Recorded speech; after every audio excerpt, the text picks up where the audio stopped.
आज हम देखेंगे प्रदर्शन विधि, जिसे इंग्लिश में हम बोलते हैं डेमोन्स्ट्रेशन मेथड। इस विधि में शिक्षक प्रदर्शन करके अपने पाठ को पढ़ाता है। विज्ञान पढ़ाने के लिए प्रयोगशाला में पाठ्यक्रम की विषय वस्तु से संबंधित प्रयोगों के लिए उपकरण व सामग्री उपलब्ध होती है। अतः शिक्षक पाठ को पढ़ाते समय इनका उपयोग छात्रों के सम्मुख कर सकता है, यानी कि टीचर बच्चों को लैब में ले जा सकता है और लैब में जो भी वस्तुएं होती हैं उनकी सहायता से बच्चों को पढ़ा सकता है या प्रदर्शन करके बच्चों को सिखा सकता है। व्यवहारिक दृष्टि से यह विधि सरल और प्रभावी है। इसमें छात्र स्वयं निरीक्षणों को करते हैं और निष्कर्षों को निकालते हैं। इस विधि के द्वारा छात्रों को बौद्धिक दृष्टि से स्थायी ज्ञान प्राप्त हो जाता है। अब हम देखेंगे प्रदर्शन विधि के गुण या मेरिट।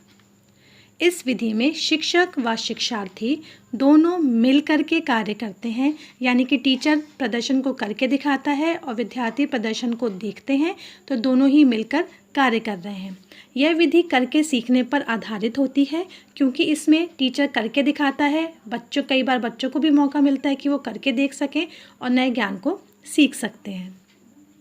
विद्यार्थियों की अधिक से अधिक इंद्रियों का प्रयोग होता है, जिससे जो ज्ञान उन्हें मिलता है वो अधिक स्थायी हो जाता है, यानी कि बच्चे देखते भी हैं, सुनते भी हैं और वो उस प्रैक्टिकल को करके भी देख सकते हैं, जिससे कि उनकी नॉलेज परमानेंट हो जाती है।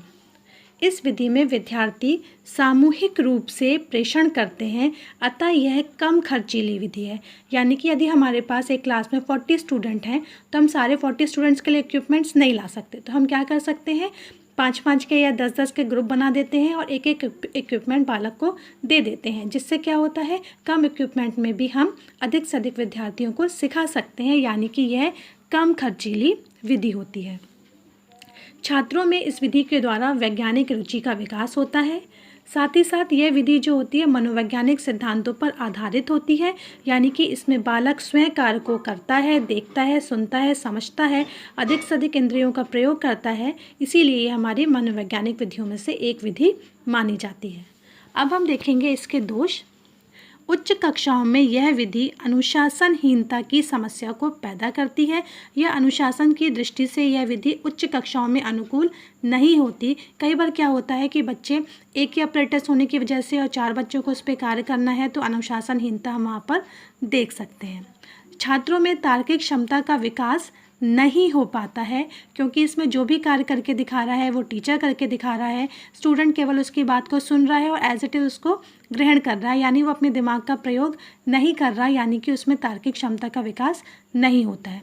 यह विधि भी शिक्षक केंद्रित विधि है, क्योंकि इसमें भी अधिकतर कार्य शिक्षक ही कर रहा है, प्रदर्शन शिक्षक ही करके दिखा रहा है, यानी कि इस विधि पर भी पूरा अधिकार किसका होता है, शिक्षक का होता है।